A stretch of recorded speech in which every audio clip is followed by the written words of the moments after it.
Hello everyone, and welcome back to History of the Ancient World. Today, we're embarking on a journey back in time, delving into some of the most awe-inspiring and mysterious structures ever built by humankind. Tombs and pyramids. These aren't just piles of rock, they are time capsules, monuments to power, and gateways to the afterlife. From the sands of Egypt to the jungles of Mesoamerica, ancient cultures poured immense resources and ingenuity into honoring their dead. So, grab your virtual explorer's hat, and let's uncover the secrets of these ancient wonders. Our story begins in ancient Egypt, the land of pharaohs and perhaps the most famous tomb builders of all. Before the Great Pyramids pierced the skyline, the Egyptians buried their elite in structures called mastabas. These were flat-roofed, rectangular buildings made of mud brick, built over underground burial chambers. They were functional, but they didn't quite capture the divine status of a king. The Egyptians believed their pharaohs were gods on earth, and upon death, they would journey to join the other gods in the afterlife. To make this journey successful, they needed a spectacular launching pad and a secure home for their earthly body and possessions. This brings us to a revolutionary figure in architecture, Imhotep. He was the vizier and chief architect for King Djoser around 2670 BCE. Instead of a simple mastaba, Imhotep had a radical idea. He stacked 6 mastabas of decreasing size on top of one another, creating the world's first major stone building, the Step Pyramid at Saqqara. This wasn't just a tomb, it was a stairway to the heavens, a physical representation of the pharaoh's ascent to the divine. The Step Pyramid complex was a city for the dead, complete with temples, courtyards, and shrines, all surrounded by a massive wall. It set a new standard for royal burials. The age of the Great Pyramids began shortly after, during the 4th dynasty. This is when we see the iconic smooth-sided pyramids that we all recognize today. The transition wasn't immediate. The pharaoh Sneferu, the founder of the 4th dynasty, had a few attempts. First the Meidum Pyramid, which may have collapsed during construction. Then the Ben Pyramid at Dashur, which had its angle changed midway through, likely due to fears of instability. Finally, he perfected his technique with the Red Pyramid, the first successful true smooth-sided pyramid. Sneferu's son, Khufu, took this legacy and elevated it to a scale that boggles the mind. He commissioned the Great Pyramid of Giza, the only one of the 7 wonders of the ancient world still standing. For over 3,800 years, it was the tallest man-made structure on Earth. Imagine the sheer logistics.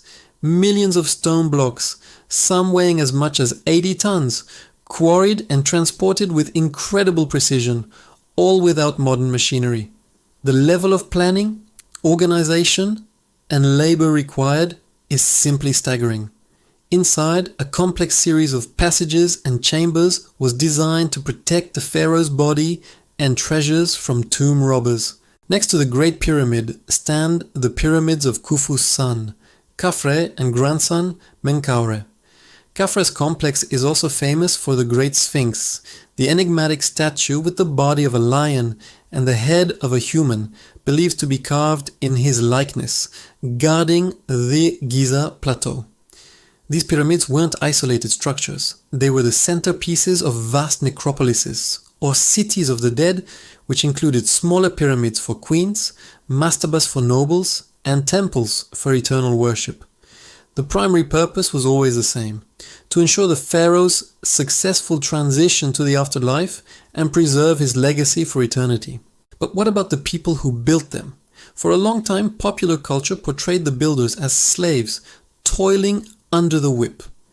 However, archaeological evidence from a nearby workers' village tells a different story. These were skilled laborers, farmers who worked on the pyramids during the Nile's annual flood when their fields were underwater. They were housed, fed, and even received medical care. They weren't slaves, but respected workers building a national project for their god king. It was a form of civil service and a religious duty. As the Old Kingdom gave way to the Middle and New Kingdoms, the style of royal tombs changed. Pyramid building became less common, partly due to the immense cost and because they were giant advertisements for tomb robbers. So, the pharaohs of the New Kingdom, including famous rulers like Hatshepsut, Thutmose III, and Tutankhamun, chose a new burial strategy. They hid their tombs deep in the earth, in a remote, desolate valley across the Nile from the city of Thebes. We know it today as the Valley of the Kings. This valley became the final resting place for generations of pharaohs. The tombs were carved deep into the limestone cliffs, with long corridors leading to burial chambers. The walls were covered in vibrant, intricate paintings and hieroglyphs depicting the pharaoh's journey through the underworld, filled with spells and guides from the Book of the Dead to help them overcome dangers and reach the afterlife. Despite their hidden nature, almost all the tombs were looted in antiquity. The stunning exception, of course, was the tomb of Tutankhamun. Discovered in 1922 by Howard Carter, King Tut's tomb was a global sensation. Because he was a minor pharaoh who died young, his tomb was small and hastily prepared. But it was found almost completely intact. The sheer volume of treasure packed inside was breathtaking. Golden shrines, chariots, furniture, statues, and of course the iconic solid gold death mask. It gives us a tantalizing glimpse of what the grander tombs of more powerful pharaohs, like Ramesses the Great, must have contained before they were robbed. But the Egyptians weren't the only ancient civilization obsessed with monumental tombs. Half a world away, in Mesoamerica, cultures like the Maya and the Aztecs were also building their own pyramids. However, their function was quite different. While some Mesoamerican pyramids did contain tombs, they were primarily religious temples, platforms for rituals and ceremonies dedicated to their gods. The pyramids of the Maya, like the towering structures at Tikal in Guatemala or Chichen Itza in Mexico, were often built with a temple on top, accessible by a steep external staircase. Priests would ascend these stairways to perform rituals high above the populace, closer to the heavens. El Castillo at Chichen Itza, for example, is a massive solar calendar. It has 4 stairways with 91 steps each, which, when you add the top platform, totals 365, the number of days in a year. During the spring and fall equinoxes, the setting sun creates a shadow that looks like a serpent slithering down the staircase, a tribute to the god Kukulkan. In the heart of Mexico, the ancient city of Teotihuacan is home to the massive Pyramid of the Sun and the Pyramid of the Moon. These structures dominate the landscape, aligned with celestial events. While their exact purpose is still debated, they were clearly the focal point of a massive city and a powerful religious center long before the Aztecs arrived.